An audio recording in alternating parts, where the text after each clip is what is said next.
Good morning friends, welcome back to my channel. दोस्तों, आज के वीडियो में हमारे पास कुछ करंट अफेयर से रिलेटेड क्वेश्चंस भी होंगे, साथ ही साथ जो प्रीवियस ईयर एग्ज़ाम में टीजीटी के एग्ज़ाम में क्वेश्चन आ चुके हैं वो भी होंगे।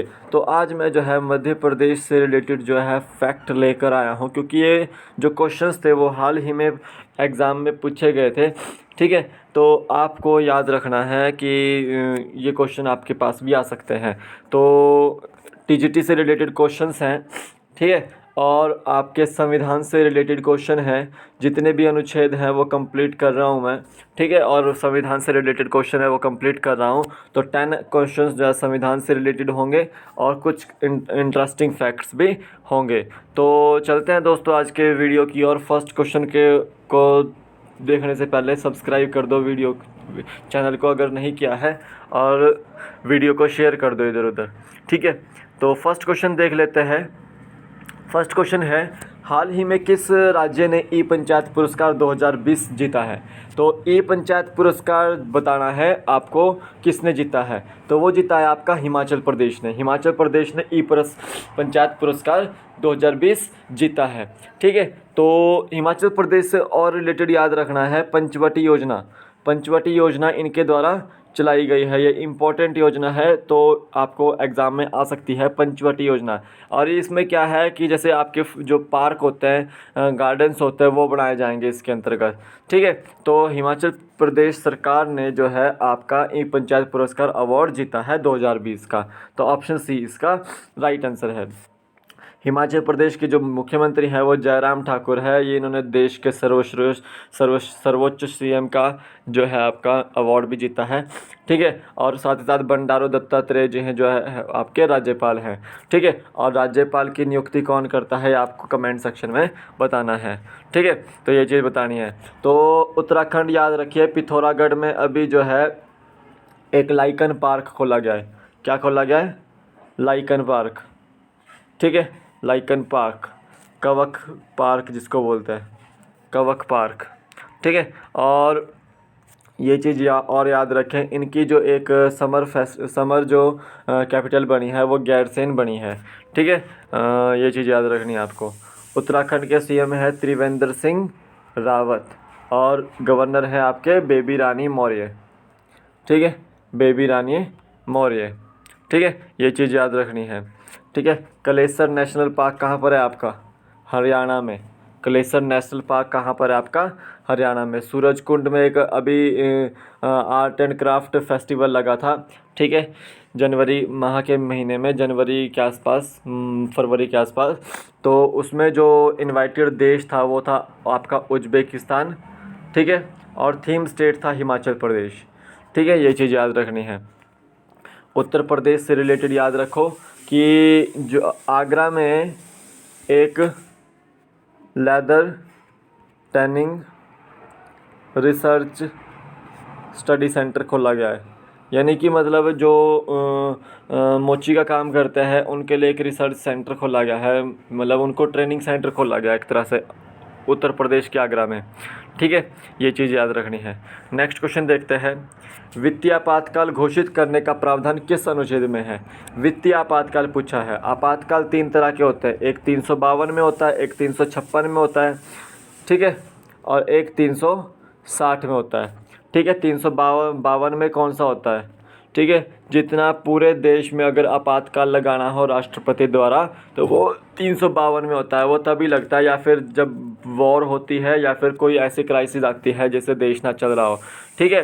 तो और ये जो 352 आपातकाल होता है वो आपका मंत्रिपरिषद की सहायता से ही लिया जाता है, लगाया जाता है। 356 राज्य में राष्ट्रपति शासन, ठीक है, राज्य में राष्ट्रपति शासन। ये आपका जो है राज्यपाल के पास जब रिपोर्ट पहुंच जाती है कि यहाँ की सरकार के पास जो है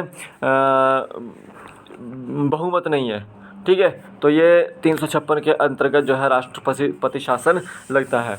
और 360 के अंतर्गत जो है वित्तीय आपातकाल लगता है। इसमें क्या होता है कि अब जैसे कोविड-19 की वजह से जो है आपका वित्तीय घाटा भी हो रहा है, ठीक है, बहुत ज़्यादा पैसों की कमी भी हो रही है। तो ऐसे में जो है 360 के अंतर्गत जो है वित्तीय आपातकाल लगता है।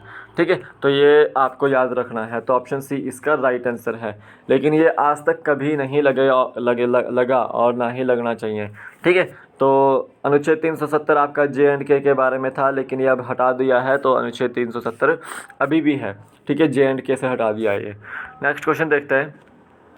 लिंग, जाति, धर्म या क्षेत्र के आधार पर भेदभाव का निषेध किस अनुच्छेद में है? देखिए, लिंग, जाति, धर्म या क्षेत्र के आधार पर भेदभाव का निषेध किस अनुच्छेद में है? तो देखिए, वो है आपका अनुच्छेद 15 के अंदर, बी ऑप्शन के अंदर। ठीक है, उसमें जो है लिंग, जाति, धर्म या क्षेत्र के आधार पर भेदभाव का निषेध किया गया है। अनुच्छेद 14 देखिए, इसमें विधि के समक्ष समानता है। विधि के समक्ष समानता। और विधि क्या है आपकी? विधि किसको बोलते हैं? कानून को बोलते हैं। ठीक है, कानून सबके लिए एक है। ठीक है, ये चीज़ याद रखनी है। अनुच्छेद 16 में क्या है? ठीक है, लोग नियोजन के विषय पर अवसर की समता। लोग नियोजन के विषय पर अवसर की समता। और अनुच्छेद 17 में क्या है? अस्पृश्यता का अंत। अस्पृश्यता का अंत, ये चीज़ याद रखनी है। नेक्स्ट क्वेश्चन देखते हैं। तो यहाँ पे कुछ मैंने मध्य प्रदेश से रिलेटेड जो वहाँ पे त्यौहार होता है, वहाँ स्कीम चलाई गई है। तो ये क्वेश्चंस आपके कहीं ना कहीं एग्ज़ाम में आ चुके हैं पहले, तो इसको इग्नोर मत कीजिएगा, देखिएगा ज़रूर। तो देखिए, चिली त्यौहार, तानसेन त्यौहार, मांडू त्यौहार, अमरकंटक नर्मदा महोत्सव कहाँ मनाया जाता है? मध्य प्रदेश में मनाया जाता है। अमरकंटक की पहाड़ियाँ याद रखें, आपकी मध्य प्रदेश में है, जहाँ से आपकी नर्मदा नदी निकलती है। ठीक है, नर्मदा नदी निकलती है। ठीक है, ये चीज़ याद रखनी है। और नर्मदा जो है एक रिफ्ट वैली से निकलती है, जो कि आपके सतपुड़ा और विंध्यास के बीच में बहती है। ठीक है, FIR आपके द्वार चरण पादुका दीदी व्हीकल सर्विस रोजगार सेतु स्कीम कहाँ चलाई गई है? वो मध्य प्रदेश में चलाई गई है। ठीक है, नमस्ते ओरछा त्यौहार, नमस्ते ओरछा त्यौहार कहाँ मनाया जाता है? वो मध्य प्रदेश में मनाया जाता है। रोको टोको कैंपेन, रोको टोको कैंपेन क्या है? कि जो भी मास्क विदाउट मास्क घूमेगा तो उसको रोकेंगे और टोकेंगे और उसको मास्क देंगे। तो वो मध्य प्रदेश में चलाया गया है। लालजी टंडन का जो है हाल ही में निधन हो गया, वह कहाँ के गवर्नर थे? वो आपके मध्य प्रदेश के गवर्नर थे। तो आपको पता ही है कि लालजी टंडन का जो है निधन हो गया है, तो वो मध्य प्रदेश के गवर्नर थे। और अब जो है वहाँ पर कार्यकारी गवर्नर जो है आपकी आनंदीबेन पटेल है। आनंदीबेन पटेल, वहाँ पर उनको एडिशनल चार्ज दिया गया है। ठीक है, इंतज़ार आपका नामक योजना किसने चलाई है? तो वो भी मध्य प्रदेश ने चलाई है। तो काफ़ी है। FIR आपके द्वारा चरण पादुका दीदी व्हीकल सर्विस रोजगार सेतु स्कीम। ठीक है, रोको टोको कैंपेन, इंतज़ार आपका नामक योजना किस प्रदेश ने चलाई है? मध्य प्रदेश ने चलाई है। मध्य प्रदेश के जो CM है वो आपके हैं शिवराज सिंह चौहान। शिवराज सिंह चौहान। ठीक है, और मध्य प्रदेश के रीवा में अभी जो है एक सोलर पावर प्रोजेक्ट भी बनाया जाएगा 750 मेगावाट का। ठीक है, ये चीज़ याद रखना है। और उसी तरह से याद रखिए, प्रधानमंत्री स्वनिधि योजना, स्वनिधि योजना में मध्य प्रदेश ने टॉप किया है। ये अभी आत्मनिर्भर योजना थी, जिसके अंतर्गत जितने भी स्ट्रीट वेंडर्स हैं उनको जो है 10,000 तक का लोन दिया जाएगा काम करने के लिए। तो इसमें जो है आपका मध्य प्रदेश ने टॉप किया है। ठीक है, तो नेक्स्ट देखते हैं। किस अनुच्छेद के अंतर्गत पंचायतों के विषय में बताया गया है? आपको अनुच्छेद का नाम बताना है, किस अनुच्छेद के अंतर्गत थे। ठीक है, तो वो था आपके अनुच्छेद 40 के अंतर्गत। अनुच्छेद जो 40 है उनके अंतर्गत जो है पंचायतों के विषय में बताया गया है। ठीक है, तो अनुच्छेद जो आपका 43 है उनके अंतर्गत जो है निर्वाचन, मजदूरी और कुटीर उद्योग, इसके अंतर्गत जो है मिनिमम वेजेस आते हैं। ठीक है, किसी भी उद्योग में काम करने वाले व्यापारी के। ठीक है, तो ये चीज़ याद रखनी है। अनुच्छेद 44 याद रखें, समान नागरिक संहिता, समान नागरिक संहिता।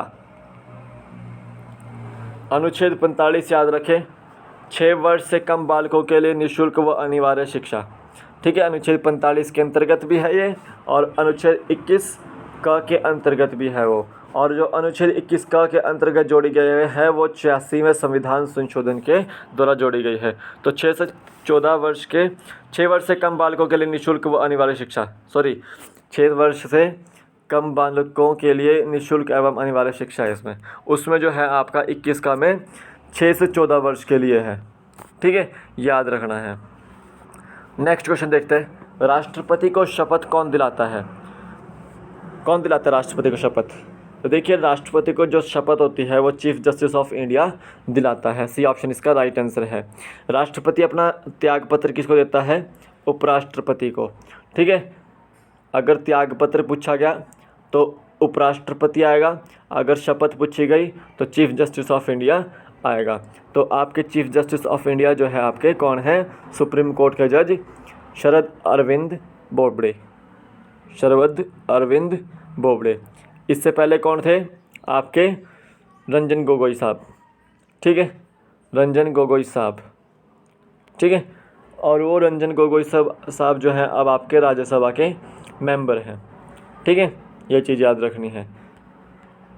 नेक्स्ट क्वेश्चन देखते हैं, राष्ट्रपति द्वारा 12 राज्यसभा सांसदों का मनोनयन किस अनुच्छेद के अंतर्गत किया जाता है? राष्ट्रपति जो है वो 12 राज्यसभा सांसद का मनोनयन करता है, वो किस अनुच्छेद के अंतर्गत करता है? तो वो करता है आपका अनुच्छेद 80(3) के अंतर्गत। बी ऑप्शन इसका राइट आंसर है।